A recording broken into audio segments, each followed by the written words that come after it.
हम आपको ये बताएंगे कि क्या इजराइल ने हमास के साथ समझौता करके आतंकवाद के साथ समझौता कर लिया है। ये पूरी दुनिया को असल में चिंता में डालने वाली बात है। आज बहुत सारे लोग तो इसे सफलता मान रहे हैं, इसे शांति का समझौता मान रहे हैं और कह रहे हैं कि चलिए ये खून खराबा कुछ दिनों के लिए तो रुका और ये एक अच्छी बात है क्योंकि इससे शांति स्थापित होगी। लेकिन इसमें एक और संदेश है और संदेश ये है कि क्या हमने आतंकवाद के सामने घुटने टेक दिए हैं। इस समझौते में इजराइल और हमास के बीच कुल 3 बड़ी बातों पर सहमति बनी है, जिसमें सबसे पहली शर्त यह है कि हमास तभी इजराइल के 50 बंधकों को रिहा कर देगा जब इजराइल की सरकार अपनी जेलों में बंद हमास के 150 कैदियों को रिहा करने के लिए तैयार होगी। यानी पहली जो सबसे बड़ी शर्त है वो ये है कि इजराइल के 236 में से 50 बंधकों को हमास छोड़ देगा और इसके बदले में इजराइल को हमास के 150 कैदियों को रिहा करना पड़ेगा। यानी 50 के बदले 150 कैदी इजराइल रिहा करेगा। इजराइल की सरकार ने पहले शर्त को मानने से इनकार कर दिया था और कहा था कि वो किसी भी कीमत पर ऐसे लोगों की रिहाई को अपनी मंजूरी नहीं देगा जो इजराइल को खत्म करना चाहते हैं।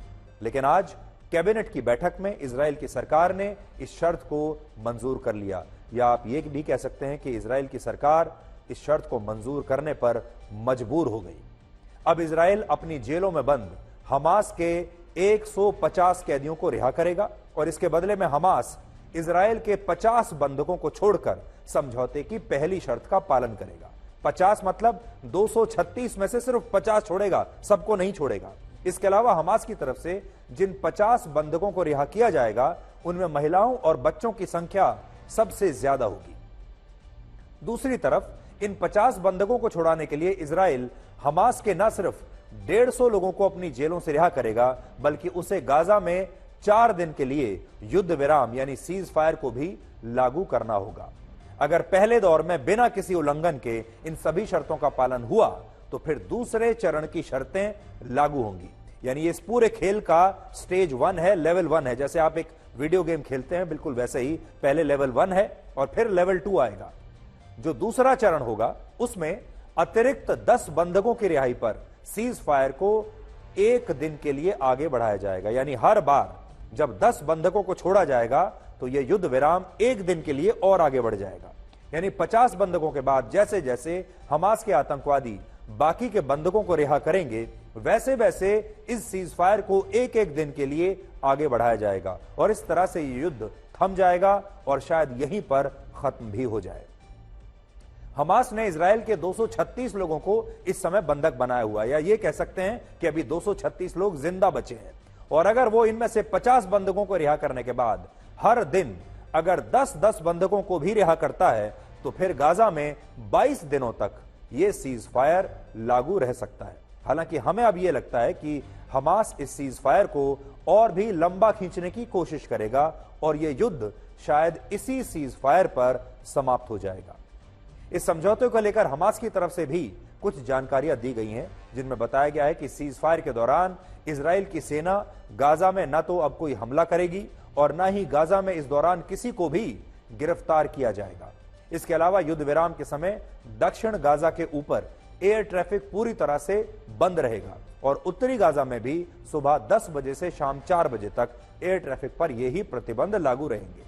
बड़ी बात यह है कि समझौते के लागू होने के बाद इजराइल की सेना को गाजा में फ्यूल की सप्लाई को बहाल करवाना होगा और जो सैकड़ों ट्रक अभी राहत सामग्री के साथ गाजा की सीमा पर खड़े हुए हैं अब उन सभी ट्रकों को उन्हें भी गाजा में प्रवेश करने की अनुमति देनी होगी।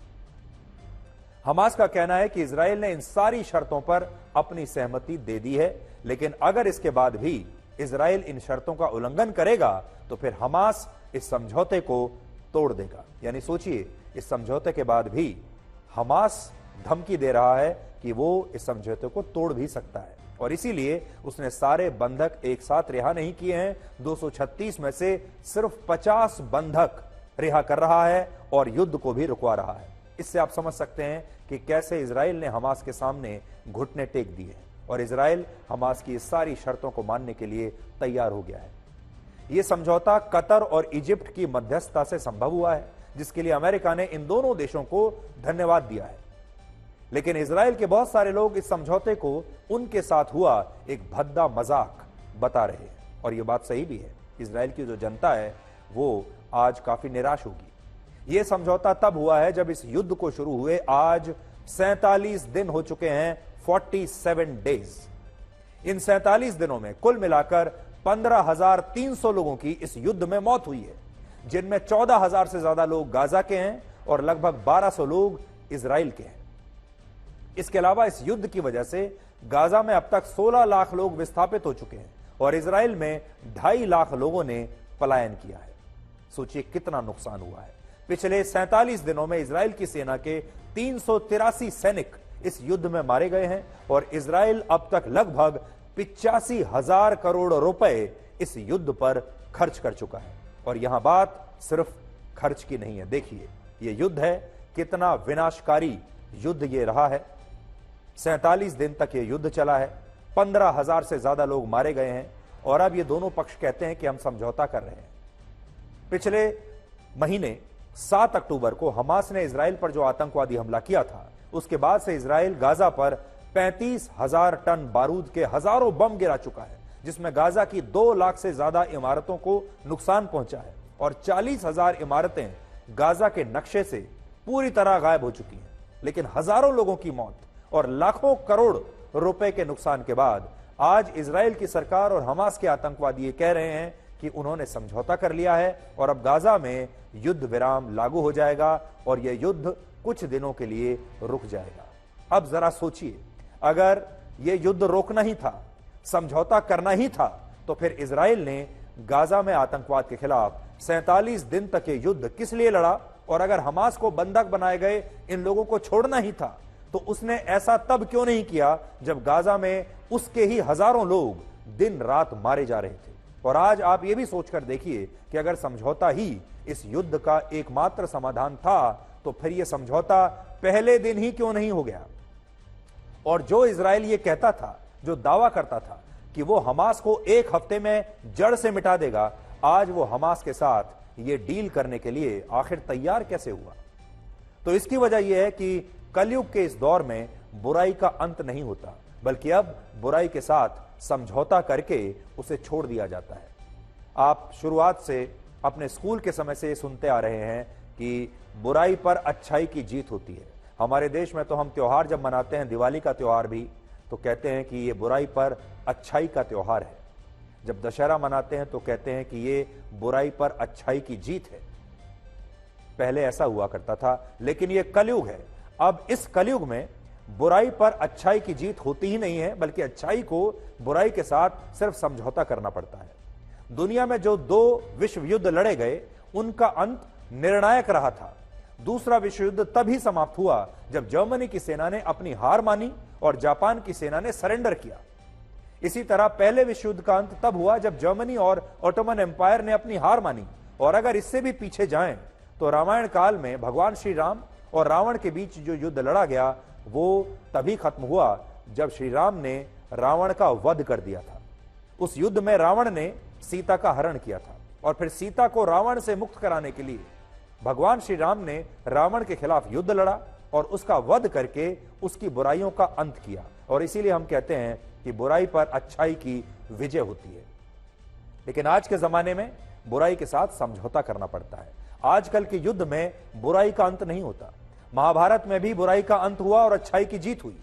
धर्म और अधर्म की लड़ाई थी जिसमें धर्म जीता और अधर्म हार गया। लेकिन अब ऐसा नहीं होता। अब धर्म और अधर्म के बीच बहुत हल्की सी लकीर है और धर्म को अधर्म के साथ समझौता करना पड़ता है। आज बुराई के खिलाफ होने वाले युद्ध समझौतों के साथ समाप्त होते हैं, उनका कोई निर्णय नहीं हो पाता। और इसका एक कारण शायद यह है कि कलयुग में अब हमास जैसे रावण के 10 नहीं बल्कि सैकड़ों हजारों सिर है। उस जमाने में तो रावण के सिर्फ 10 सिर थे, एक कटता था तो दूसरा आ जाता था। और उस जमाने में रावण को हम सिर्फ 10 सिरों के वजह से जानते थे। लेकिन आज जो आतंकवाद है उसके 10 नहीं, उसके हजारों और लाखों सिर हैं। आज Iran, Yemen, Lebanon, Egypt, Syria, Pakistan, Afghanistan और इराक जैसे देशों में हमास के न जाने कितने अलग अलग सिर हैं। और आज हमास के रावण की बुराई का अंत नहीं होता, बल्कि ये रावण अब समझौता कर लेता है और इसकी वजह से अब अधूरे युद्ध लड़े जाते हैं। फिर चाहे बात इजराइल और हमास के युद्ध की हो या फिर यूक्रेन और रशिया के युद्ध की हो।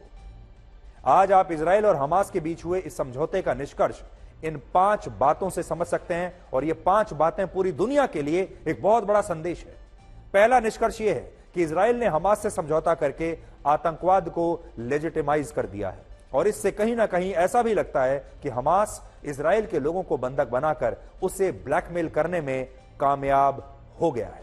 और ये जो समझौता हुआ है इसमें इतने सारे देश शामिल हुए हैं, अमेरिका ने इसका स्वागत किया है। इसका मतलब यह होता है कि हमने आतंकवाद को और आतंकवादी संस्थाओं को मान्यता दे दी है।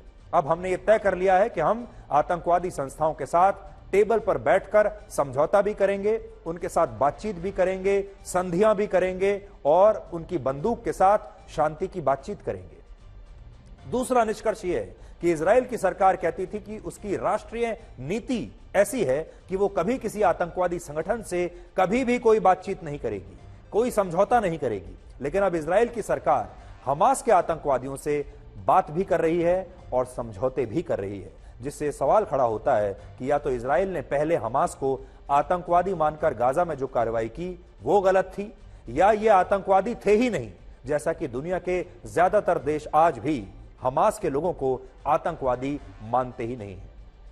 भारत में भी हम कभी जब आतंकवाद के खिलाफ लड़ाई पर आपसे कोई बात करते थे तो इजराइल का उदाहरण हम दिया करते थे और कहते थे कि इजराइल से सीखना चाहिए।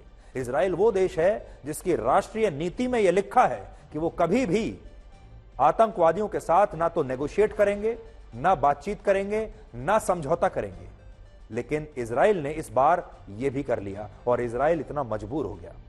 तीसरा निष्कर्ष, इस समझौते से दुनिया में इजराइल की मिलिट्री पावर वाली जो मजबूत छवि है उसे बहुत नुकसान पहुंचा है। अभी तक इजराइल को एक बहुत ही मजबूत और सुरक्षित राष्ट्र माना जाता था। इजराइल के सुरक्षा, खुफिया और सैन्य तंत्र को दुनिया में सबसे शक्तिशाली देशों में से एक माना जाता था। लेकिन हमास से 47 दिन युद्ध लड़ने के बाद भी इजराइल को आखिरकार हमास से समझौता ही करना पड़ा और इजराइल की सेना हमास को समाप्त नहीं कर पाई। इससे पहले हम मोसाद का उदाहरण, जो उनकी खुफिया एजेंसी है, उसका उदाहरण पूरी दुनिया में दिया जाता था। इजराइल के जो सैनिक हैं उनका उदाहरण, उनकी जो सुरक्षा की व्यवस्था है उसका उदाहरण पूरी दुनिया में दिया जाता था और कहा जाता था कि इजराइल से सीखिए। और मोसाद के बारे में तो यह कहा जाता था कि यह ऐसी खुफिया एजेंसी है जो कभी फेल नहीं हो सकती। लेकिन उस दिन मोसाद भी फेल हुई और इन 47 दिनों में इजराइल की जो शक्तिशाली सेना के बारे में दुनिया जो सोचती थी, देखती थी, उसकी भी पोल खुल गई। चौथा, दुनिया आतंकवाद के खिलाफ खुद को हमेशा हर समिट में, हर टेबल पर जब भी देशों के नेता मिलते हैं, हमेशा दुनिया यही कहती है, सारे देश कहते हैं कि हम आतंकवाद के खिलाफ एकजुट हैं। आप देख लीजिए, कभी G20 का समिट हो, यूनाइटेड नेशंस की बैठक हो, हर जगह यही भाषा इस्तेमाल होती है। लेकिन दूसरी तरफ कतर और इजिप्ट जैसे देश हमास के आतंकवादियों के साथ खुलेआम इजराइल की डील करवाते हैं। आपको याद होगा, कतर वो देश है जिसने अमेरिका और तालिबान के आतंकवादियों के बीच भी समझौता करवाया था। यह वो देश है जहां तालिबान के साथ अमेरिका की बैठकें कतर में जाकर हुआ करती थी और यह पूरी जो डील हुई अफगानिस्तान की, जिसमें तालिबान को सरकार बनाने की इजाजत मिली और अमेरिका वहां से भाग गया, यह डील भी कतर ने ही कराई थी। और अब हमास और इजराइल के बीच यह डील भी उसी देश कतर ने कराई है। होना यह चाहिए था कि इन देशों को और पूरी दुनिया को आतंकवाद के खिलाफ इजराइल का साथ देकर हमास से उसके बंधकों को बिना किसी शर्त के छुड़वाना चाहिए था।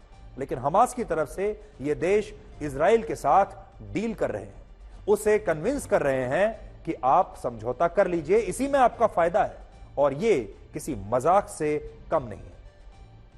इस समझौते से पांचवा निष्कर्ष यह निकलता है कि कलयुग में बुराई पर अच्छाई की जीत नहीं होती, बल्कि कलयुग में अब बुराई पर समझौते की जीत होती है। और इस युद्ध में भी ऐसा ही हुआ है। अब अच्छाई और बुराई के बीच जो युद्ध होता है उसमें अच्छाई की क्लियर कट जीत नहीं होगी। अब दोनों के बीच में सिर्फ समझौता होगा और समझौते के तहत इस युद्ध को रोक दिया जाएगा और उसी को हम शांति कहते हैं। और दोनों अपनी अपनी तरफ से अपनी अपनी शर्तों के साथ इस शांति की खरीदारी करते हैं। इसे आप यही कह सकते हैं कि शांति की यानी पीस की सेल लगी हुई है और यह खरीदारी हो रही है और दोनों पक्ष अपनी अपनी शर्तों पर इस शांति की खरीदारी कर रहे हैं। इस शांति को खरीदा जा रहा है, इसे हासिल नहीं किया जा रहा। इसमें कोई निर्णायक जीत के कारण यह शांति नहीं आ रही है, इस शांति के लिए डील हो रही है। बड़ा सवाल यह है कि आज पूरी दुनिया, बहुत सारे देश एक दूसरे को बधाई दे रहे हैं। बहुत सारे देश और पूरी दुनिया ये सोच रहे होंगे कि अब शांति की स्थापना हो जाएगी और अब और बेकसूर लोग नहीं मारे जाएंगे। लेकिन आज बड़ा सवाल यह है कि जो 15,000 बेकसूर लोग मारे गए हैं, इसके लिए कौन जिम्मेदार होगा? इसके लिए हमास जिम्मेदार है या इसके लिए इजराइल जिम्मेदार है? और क्या अब यह मान लिया जाए कि 7 अक्टूबर को हमास ने जो हमला इजराइल पर किया था, अब पूरी दुनिया ने उसे मान्यता दे दी है? पूरी दुनिया आज उस हमले को कैसे देखती है? उस हमले को वो एक आतंकवादी हमला मानती है या क्रांतिकारियों द्वारा अपना हक छीनने के लिए किया गया एक हमला मानती है? ये हमला क्या था, ये बात ना तो दुनिया स्पष्ट कर रही है, ना कोई देश ये स्पष्ट कर रहा है कि आखिर ये हमला क्या था। क्या यह हमला शांति स्थापित करने के लिए था? यह हमला किस मंशा से किया गया था? जो इस समय 7 अक्टूबर के हमले की तस्वीरें आप देख रहे हैं, क्या यह आतंकवादी हमला नहीं था? और इस आतंकवादी हमले के लिए हमास के आतंकवादियों को दुनिया ने क्या सजा दी है अभी तक? उसका जवाब है, कोई सजा नहीं दी। इजराइल हमेशा यह कहता रहा कि हम 1 हफ्ते में हमास को समाप्त कर देंगे। हमास आज भी समाप्त नहीं हुआ, और अगर हो भी जाता तो थोड़ी ही दिन के बाद हमास के आतंकवादी किसी दूसरे नाम से फिर से आ जाते, जैसा कि हर बार होता रहा है। और आज आप अगर देख लीजिए, अफगानिस्तान में तालिबान की सरकार है, हमास राजनीति में प्रवेश कर चुका है, इसके अलावा हूथी भी राजनीति में प्रवेश कर चुका है, और धीरे धीरे धीरे कैसे दुनिया भर में आतंकवादियों को एक कानूनी मान्यता प्राप्त हो रही है, कैसे धीरे धीरे आतंकवादी अब सरकार में आने लगे हैं, कैसे चुनाव लड़ने लगे हैं, ये आप देख रहे हैं। इसलिए आज पूरी दुनिया के लिए एक ये बहुत बड़ा संदेश है, और ये बधाई देने की बात नहीं है। आज जो कुछ हुआ है, इसका असर आपको आने वाले कुछ महीनों में या कुछ वर्षों में आगे देखने को मिलेगा, क्योंकि इससे आतंकवादियों की जो हिम्मत है अब वो बहुत बढ़ जाएगी। आतंकवादी सरकारों की तरह काम करना शुरू कर देंगे। आतंकवादियों की जो सेना है वो देश की, अलग अलग देशों की सेना की तरह काम करना शुरू कर देंगे। और जैसा कि हम आपको पहले बताते आए हैं, ये एक धर्म युद्ध है। ये धर्म युद्ध था और ये धर्म के आधार पर लड़ा जा रहा था, और इस धर्म युद्ध को निर्णायक दौर में न ले जाकर, समाप्त ना करके इसमें अगर समझौता किया गया है, इसका मतलब यह है कि यह धर्म युद्ध अब आगे भी ऐसे ही जारी रहेगा।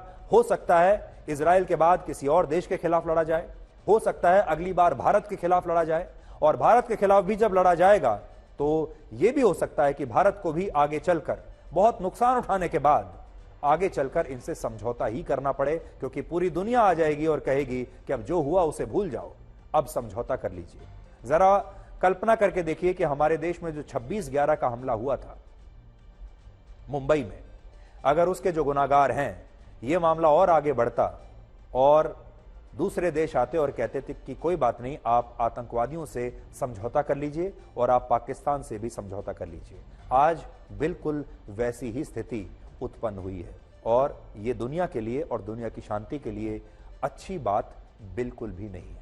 हमारा आपसे एक सवाल है, और वो ये कि क्या आप बता सकते हैं कि इस समय पूरी दुनिया में सबसे ज्यादा मुसलमान किस देश में खतरे में है?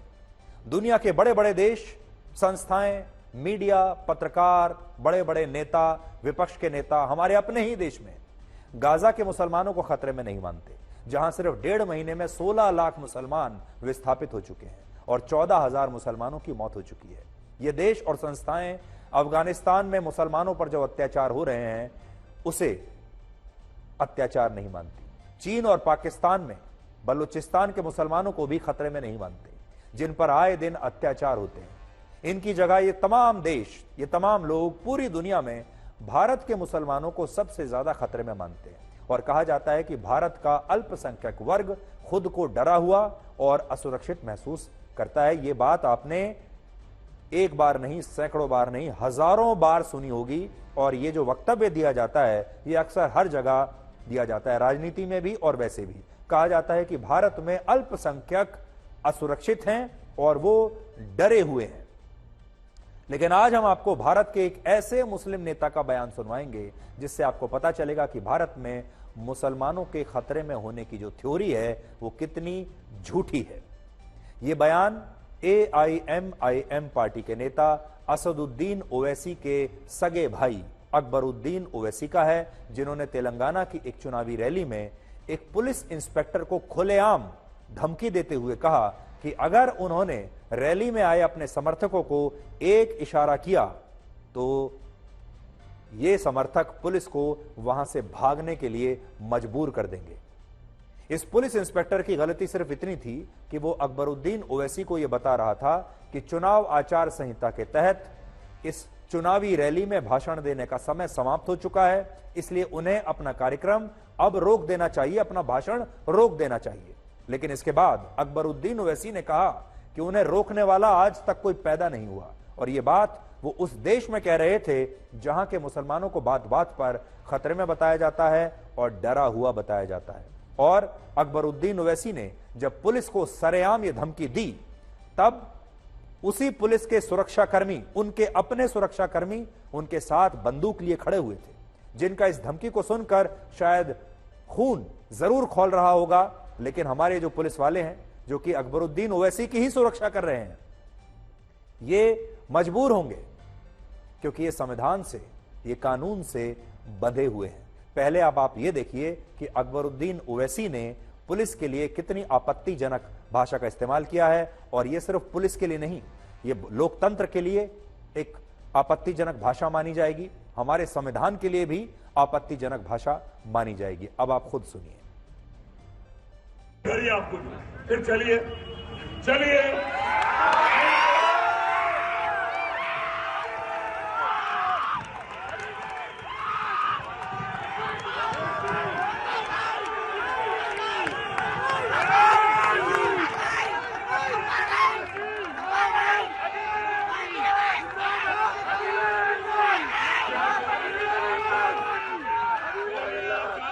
बात सुन के समझे के कमजोर हो गया। हिम्मत है कि तेरे 5 मिनट अभी बोलूंगा 5 मिनट। कोई मार का लाल पैदा नहीं हुआ मुझे।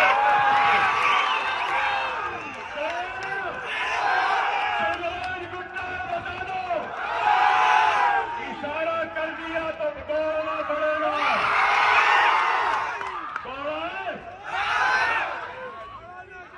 मैं आपसे यही कह रहा हूं कि ऐसी आते हमारे इत्तेहाद को कमजोर करने के लिए होशियार रहो। ये चाहते हैं कि अकबरुद्दीन ओवैसी से मुकाबला करने वाला कोई नहीं है, तो ये लोग कैंडिडेट बनकर आ रहे हैं। आ जाओ, देख लेते हैं तुम जीते हम।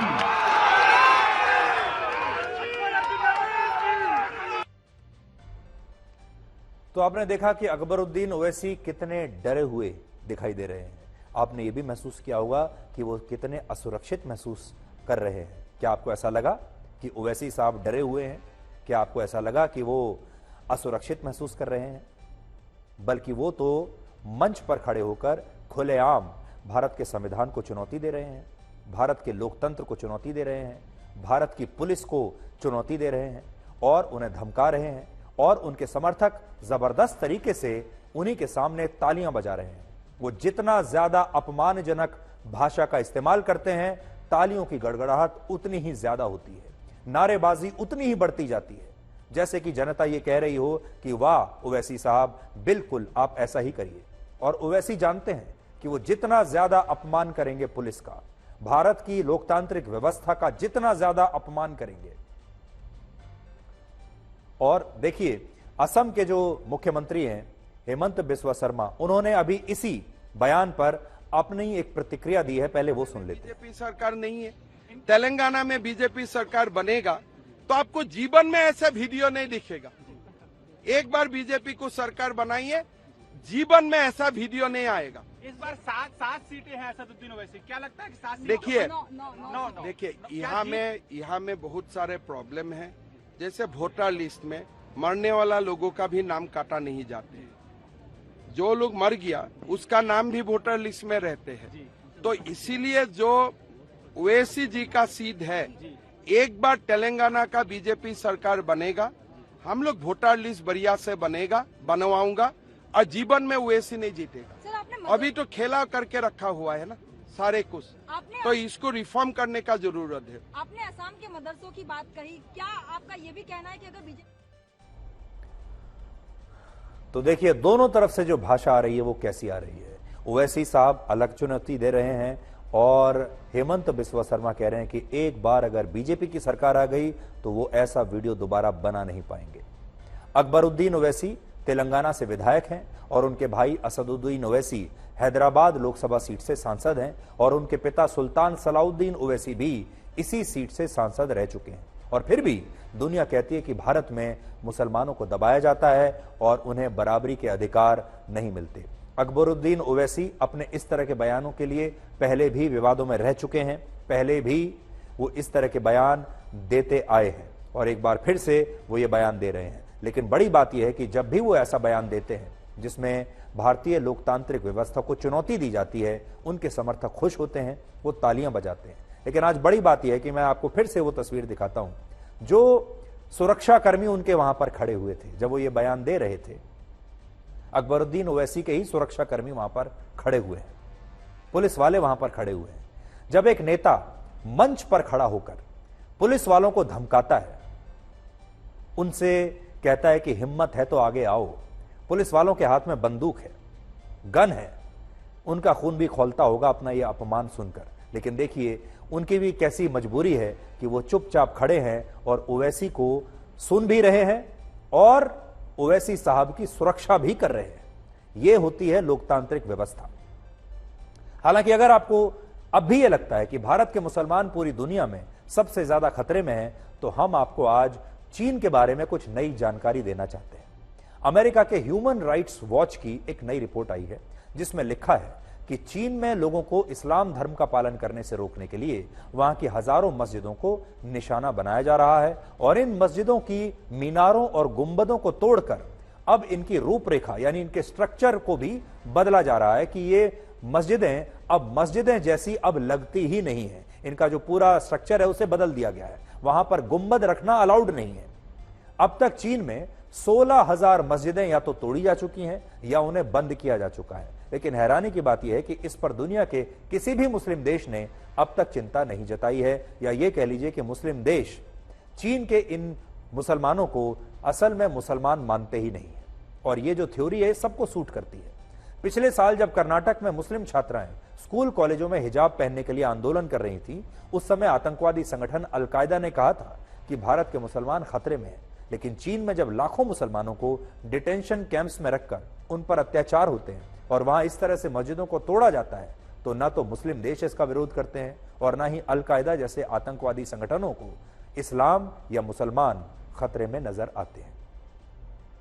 इससे भी बड़ी विडंबना यह है कि जिस चीन में मस्जिदों पर लाउड स्पीकर लगाने की इजाजत नहीं है और जिस चीन के वीगर मुसलमान असामान्य रूप से लंबी दाढ़ी नहीं रख सकते या महिलाएं सार्वजनिक स्थानों पर नकाब और हिजाब नहीं पहन सकती, उसी चीन के मुसलमानों को तो कोई खतरे में नहीं बताता। लेकिन भारत के मुसलमान सबको खतरे में दिखाई देते हैं क्योंकि ये थ्योरी सबको सूट करती है। अब हम आपको यह बताएंगे कि हमारे देश में जितने लोग एक चाय की दुकान पर खड़े होकर वर्ल्ड कप की बातें करते हुए मिल जाते हैं, अपनी टीम की बातें करते हुए, समर्थन करते हुए मिल जाते हैं, उतने लोग भी ऑस्ट्रेलिया में वर्ल्ड कप जीतने वाले खिलाड़ियों का स्वागत करने के लिए वहां के एयरपोर्ट पर नहीं आए। अब तस्वीरें देखिए। इन तस्वीरों में आप देख पाएंगे कि जब ऑस्ट्रेलिया के खिलाड़ी सिडनी एयरपोर्ट पर वर्ल्ड कप जीतने के बाद पहुंचे तो वहां उनका इतना फीका स्वागत हुआ कि भारत में इन तस्वीरों को देखकर यह चर्चा शुरू हो गई कि क्या ऑस्ट्रेलिया के लोग इतने व्यस्त हैं कि वो अपनी वर्ल्ड चैंपियन टीम का स्वागत करने के लिए एयरपोर्ट पर भी नहीं आ पाए।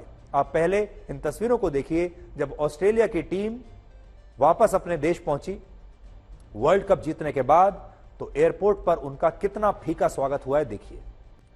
तो ये तस्वीरें अगर आप देखेंगे, 2-3 बातें इसमें ध्यान देने योग्य बातें हैं। एक तो स्वागत बड़ा फीका हुआ ऑस्ट्रेलिया के खिलाड़ियों का। दूसरा आप ये देखेंगे कि ऑस्ट्रेलिया के खिलाड़ी आम नागरिकों की तरह ही एयरपोर्ट पर उतरे हैं, एयरपोर्ट से बाहर निकल रहे हैं, अपना सामान, अपने सामान की ट्रॉली खुद खींच कर ले जा रहे हैं और आपको ऐसा लगेगा जैसे ये कोई आम पैसेंजर्स हैं। हमारे देश में आईपीएल के क्रिकेट खिलाड़ी भी एक वीवीआईपी की तरह चलते हैं। हमारे देश में अगर आईपीएल में खेलने वाला भी कोई लोकप्रिय क्रिकेट खिलाड़ी होगा तो उसे भी एक वीवीआईपी प्रोटोकॉल मिलता है, उसे भी एक वीआईपी ट्रीटमेंट मिलता है और एयरपोर्ट पर उनका ऐसा स्वागत होता है जैसे वो कोई बहुत बड़ा काम करके इस देश के लिए आए हों। यह फर्क है ऑस्ट्रेलिया के खिलाड़ियों में और हमारे देश के खिलाड़ियों में, और वहां होने वाले स्वागत में और हमारे देश में होने वाले स्वागत में। हमारे देश में बहुत सारे लोगों को यह बात भी काफी हैरान कर रही है कि ये सारे खिलाड़ी जब एयरपोर्ट से बाहर निकले तो उनका सामान उठाने के लिए भी किसी ने उनकी मदद नहीं की। यहां तक कि उनकी सरकार ने या एयरपोर्ट ने भी कोई प्रोटोकॉल ऑफर नहीं किया। सब लोग देखिए अपना सामान खुद ही लेकर जा रहे हैं। ये सारे खिलाड़ी स्वयं अपना सामान और बैग्स लेकर एयरपोर्ट से बाहर निकले, जबकि हमारे खिलाड़ियों की ऐसी तस्वीरें आपने शायद ही कभी देखी होंगी। और देखिए, इनको ना तो कोई सेल्फी के लिए परेशान कर रहा है, ना कोई इनके साथ फोटो खिंचवाना चाहता है, ना कोई इनके ऑटोग्राफ लेना चाहता है, ना ही कोई इनसे हाथ मिलाना चाहता है। हमारे देश में क्रिकेट के खिलाड़ियों को एक वीवीआईपी ट्रीटमेंट मिलता है और वो कभी भी इस तरह से खुद अपना सामान ले जाते हुए आपको नजर नहीं आएंगे। और हमारे देश में तो सामान्य दिनों में भी अगर कोई क्रिकेट खिलाड़ी लोगों को एयरपोर्ट पर दिख जाता है, सामान्य दिनों में भी बिना किसी मैच के भी, तो भी बहुत बड़ी भीड़ उन्हें देखने के लिए आती है, उन्हें घेर लेती है, सेल्फी लेती है, फोटो खिंचवाती है, हाथ मिलाती है, नारे लगाती है। लेकिन ऑस्ट्रेलिया के खिलाड़ियों के साथ ऐसा कुछ नहीं हुआ। तो इसका कारण क्या है? इसका कारण है क्रिकेट के प्रति दोनों देशों के लोगों का नजरिया। भारत की तरह ऑस्ट्रेलिया में क्रिकेट का खेल एक धर्म नहीं है और वहां भारत की तरह क्रिकेट खिलाड़ियों को भगवान नहीं माना जाता। वहां अगर कोई खिलाड़ी अपने देश के लिए वर्ल्ड कप भी जीत ले तो भी वो एक प्रोफेशनल क्रिकेटर ही रहता है, जबकि हमारे देश में क्रिकेटर्स को भगवान बना दिया जाता है। लोग उन्हें लेकर बहुत भावुक हो जाते हैं, इमोशनल हो जाते हैं और हमारे देश में लोग क्रिकेट के और क्रिकेटर्स के दीवाने हैं। यही वजह है कि जब भारत की टीम वर्ल्ड कप जीतती है तो हमारे देश के लोग कई कई दिन रात तक जश्न मनाते रहते हैं, लगातार रुकते नहीं हैं। और जब टीम हार जाती है तो कई कई दिनों तक हमारे देश के लोगों की आंखों से आंसू भी नहीं रुकते। 12 साल पहले जब वर्ष 2011 में भारत ने वर्ल्ड कप जीता था, तब इस तरह से हमारे देश के करोड़ों लोगों ने अलग अलग शहरों में सड़कों पर उतरकर जश्न मनाया था। देखिए 2011 का। ऑस्ट्रेलिया में आपको ऐसा कोई नाचते हुए दिखाई नहीं देगा। इसी तरह वर्ष 2007 में जब भारत की टीम T20 का वर्ल्ड कप जीतकर भारत लौटी थी तो हमारी टीम का कुछ इस तरह से स्वागत हुआ था। यहां आप देखिए, ऑस्ट्रेलिया में ऐसा कुछ नहीं है और होगा भी तो हो सकता है बाद में कोई अलग उनके लिए कोई कार्यक्रम रखा जाए, उनके स्वागत के लिए, उनके सम्मान के लिए, तो अलग बात है। लेकिन पहले दिन क्या हुआ हम आपको वो बता रहे हैं। और 1983 में जब हमारी टीम वर्ल्ड कप जीतकर पहली बार जब लौटी थी तब भारत के क्रिकेट के करोड़ों दीवानों ने अपने खिलाड़ियों को भगवान मानकर उनकी पूजा करना शुरू कर दिया था।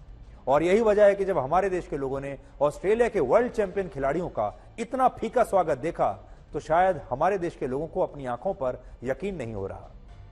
हालांकि ऐसा नहीं है कि ऑस्ट्रेलिया में पहले कभी क्रिकेट खिलाड़ियों का वहां के लोगों ने वर्ल्ड कप जीतने वाला स्वागत नहीं किया। वर्ष 1999 में जब ऑस्ट्रेलिया ने वर्ल्ड कप जीता था तब वहां के हजारों लोगों ने इस तरह से अपने खिलाड़ियों का स्वागत किया था। ये तस्वीरें भी 1999 की है, जबरदस्त स्वागत हुआ था। 1999 से 2023 में स्वागत की यह सूरत इसलिए इतनी बदल गई क्योंकि अब ऑस्ट्रेलिया में लोग क्रिकेट को ज्यादा पसंद नहीं करते और क्रिकेट का खेल अब ऑस्ट्रेलिया में अपनी लोकप्रियता खोता जा रहा है। ऑस्ट्रेलिया में पिछले साल हुए एक सर्वे में यह पता चला कि वहां लोग सबसे ज्यादा फुटबॉल का खेल पसंद करते हैं। फुटबॉल के बाद रग्बी, रग्बी के बाद टेनिस और टेनिस के बाद कुछ ही लोगों के बीच अब क्रिकेट का खेल लोकप्रिय बचा है।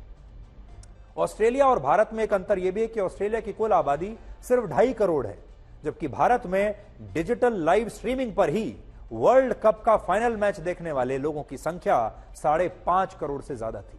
सोचिए, ऑस्ट्रेलिया में 2.5 करोड़ लोग रहते हैं और हमारे यहां 5.5 करोड़ लोग तो अपने मोबाइल फोन पर मैच देख रहे होते हैं एक समय में। हालांकि हमारे देश में सभी खेलों को धर्म और सभी खिलाड़ियों को भगवान नहीं माना जाता, इसलिए यह भी नोट करने वाली बात है। सब खेलों को धर्म नहीं माना जाता और सब खिलाड़ियों को भी सुपरस्टार या भगवान का दर्जा नहीं मिलता। नीरज चोपड़ा जैसा महान ओलंपिक चैंपियन जब वर्ल्ड कप का फाइनल देखने के लिए अहमदाबाद के नरेंद्र मोदी स्टेडियम जाता है तो लोग लगभग उसे नजरअंदाज ही कर देते हैं। किसी को पता ही नहीं है कि नीरज चोपड़ा भी वहां खड़े होकर मैच देख रहे हैं। मैच के प्रसारण के दौरान बार बार वहां मौजूद फिल्मी एक्टर्स को दिखाया जाता है कि वो क्या कर रहे हैं, क्या बातचीत कर रहे हैं, कैसे लोगों को हाथ हिलाकर उनका अभिवादन कर रहे हैं, कौन चाय पी रहा है, कौन कॉफी पी रहा है, कौन क्या कर रहा है, बार बार उन्हें दिखाया जाता है फिल्मी एक्टर्स को। रणवीर सिंह को आप देखिए, असली कपिल देव को नहीं दिखाएंगे, लेकिन कपिल देव का रोल करने वाला जो एक्टर है आज वो कपिल देव से भी ज्यादा लोकप्रिय हो चुका है। ये हाल है, लेकिन इन सब को दिखाया जाएगा।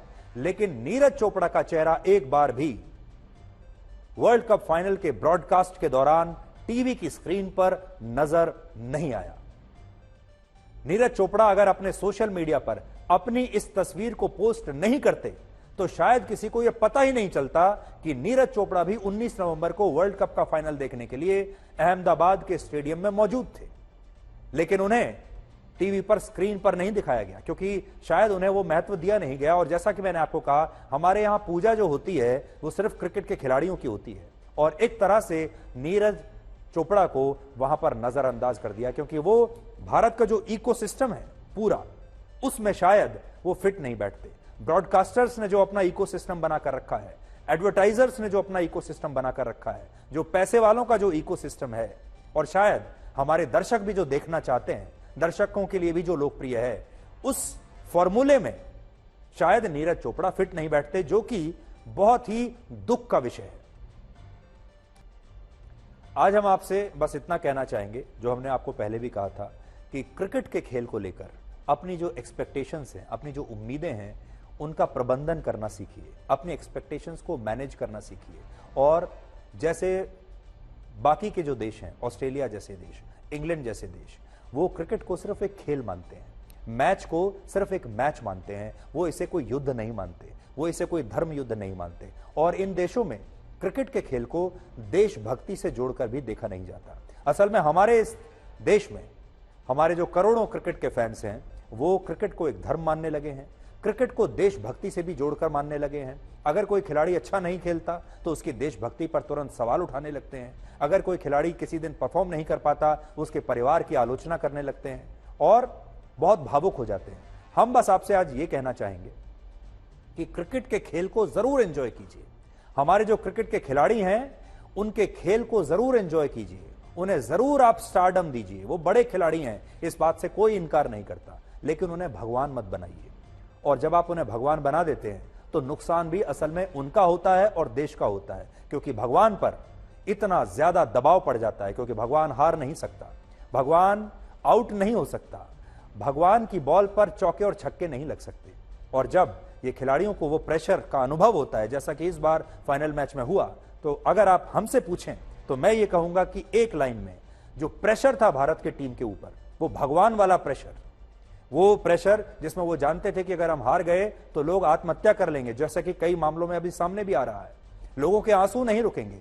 उस दबाव में जो हमारी क्रिकेट टीम थी और हमारे जो खिलाड़ी थे, वो चरमरा गए। और ये दबाव ऑस्ट्रेलिया के खिलाड़ियों पर नहीं था। इसलिए अगर हो सके तो अब से अपने खिलाड़ियों पर ये भगवान बनने का दबाव, ये देवता बनने का दबाव छोड़ दीजिए और क्रिकेट को एक खेल की तरह लीजिए, मैच को एक मैच की तरह लीजिए। मैच में एक टीम हारेगी, एक टीम जीतेगी, और इस मैच को सिर्फ मनोरंजन के लिए इस्तेमाल कीजिए। यह देशभक्ति का युद्ध नहीं है। अब आखिर में आपको उस खबर के बारे में बताएंगे जिसका इस समय पूरा देश इंतजार कर रहा है, और यह खबर उन 41 मजदूरों के बारे में है जो उत्तराखंड के उत्तरकाशी की एक निर्माणाधीन सुरंग में इस समय भी फंसे हुए हैं। और आज मैं आपको बड़ी स्क्रीन पर यह दिखाना चाहता हूं कि इन मजदूरों को निकालने के लिए सुरंग के मलबे में जो ड्रिलिंग इस समय चल रही है, वो मशीन कहां तक पहुंची है और क्या आज रात ये मजदूर इस सुरंग से बाहर आ सकते हैं। अब देखिए, बड़ी स्क्रीन पर जब आप देखेंगे तो शायद आपको और अच्छी तरह से ये बात समझ में आएगी। उत्तरकाशी में स्थित इस निर्माणाधीन टनल की लंबाई लगभग देखिए 41 मजदूर 10 दिन से और 16 घंटे से यहां पर फंसे हुए, और ये सारे मजदूर इस टनल से 200 मीटर अंदर फंसे हुए हैं। 200 मीटर अंदर ये उत्तरकाशी टनल का जो पूरा एक डायग्राम हमने बनाने की कोशिश की है। इन मजदूरों को अब लगभग 3 फीट चौड़े एक पाइप के रास्ते निकालने की कोशिश हो रही है और सुरंग के अंदर एक और टनल बनाकर मजदूरों को बाहर निकालने की तैयारी इस समय चल रही है। यह सुरंग 13 फीट चौड़ी और 9 मीटर ऊंची है और इस टनल के अंदर अब 90 सेंटीमीटर यानी 1 मीटर चौड़े पाइप का एक और टनल बनाया जा रहा है। तो आप देख सकते हैं कि अलग अलग ये मजदूर यहां पर फंसे हुए हैं और कैसे अलग अलग टनल्स बनाई जा रही हैं। एक सप्लाई पाइप ये लगाई गई है, सप्लाई पाइप 2 ये लगाई गई है जिससे खाने पीने का सामान जा रहा है और ये जो बड़ा पाइप है इसे ड्रिल करके अंदर तक यहां तक ले जाने की कोशिश की जा रही है कि ये यहां तक जब पहुंचे तो इस पाइप में से इन सारे मजदूरों को निकाला जा सकता है। अब 60 मीटर जो है उसमें से 42 मीटर की ड्रिलिंग हो चुकी है और अब 18 मीटर की जो ड्रिलिंग है वो अभी बाकी बची है। सुरंग के अंदर यह मलबा 60 मीटर तक के क्षेत्र में फैला हुआ है जिसमें बड़ी चट्टानें भी हैं, यानी सुरंग के अंदर 60 मीटर की एक मोटी दीवार इस समय बन गई है। 60 मीटर की ये जो आपको दिख रहा है ये एक 60 मीटर की मोटी दीवार बन गई है। ये मलबे की दीवार है। पिछले सप्ताह से ही इसी मलबे की दीवार में ड्रिल करके पाइप्स के लिए रास्ता बनाया जा रहा है। अब तक 45 मीटर तक रास्ता बन चुका है जो लेटेस्ट हमारे पास खबर आई है और केवल 15 मीटर का रास्ता और बचा है, जिसके बाद अगर 15 मीटर तक और ड्रिलिंग करके ये पाइप पहुंच गया तो फिर मजदूरों को निकाला जा सकेगा। मलबे में ड्रिल करके 8-8 मीटर लंबे पाइप भेजे जा रहे हैं जिनको जोड़ा जा रहा है अब आपस में। अब केवल 2 और पाइपों को भेजा जाना बाकी है और बचाव टीमों को यह उम्मीद है कि यह बहुत जल्द हो जाएगा, आज रात या कल सुबह तक। यहां आप देख सकते हैं कि इस मोटे पाइप के नीचे 2 और छोटे पाइप हैं और इन्हीं पाइपों से मजदूरों तक खाने पीने का सामान और दवाएं भेजी जा रही हैं। पहले 4 इंच का एक पाइप डाला गया और उससे जो है इसके बाद परसों 6 इंच का एक दूसरा पाइप पहुंचाने में सफलता मिली, जिसके बाद इस पाइप से मजदूरों तक एक कैमरा भेजा गया और 10 दिन बाद पहली बार मजदूरों का एक वीडियो दिखाई दिया। अब सबको इंतजार है कि ये 900 मिलीमीटर का पाइप बहुत जल्द मजदूरों तक पहुंच जाए। तो देखिए यहां मजदूर अभी फंसे हुए हैं और ये जो पाइप है अब ये धीरे धीरे ये पाइप ड्रिल करके शायद कल सुबह तक यहां तक पहुंचेगा और फिर यहां से उनको बाहर निकाला जाएगा।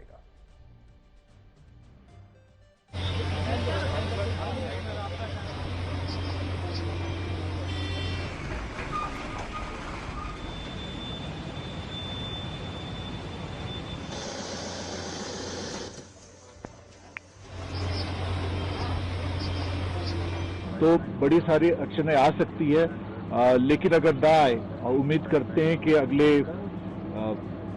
देर रात्रि तक या कल सवेरे सवेरे कुछ अच्छी खबर हम सबको मिले और हम सब जो हम अपनी मेहनत इतनी की है, सबने इतनी सब्र से इतने दिन अभी गुजारे काटे हैं, ये खुशी का मौका जल्द से जल्द देखने को मिले। इसके अंदर जाना, इसके अंदर से निकलना आसान नहीं होगा।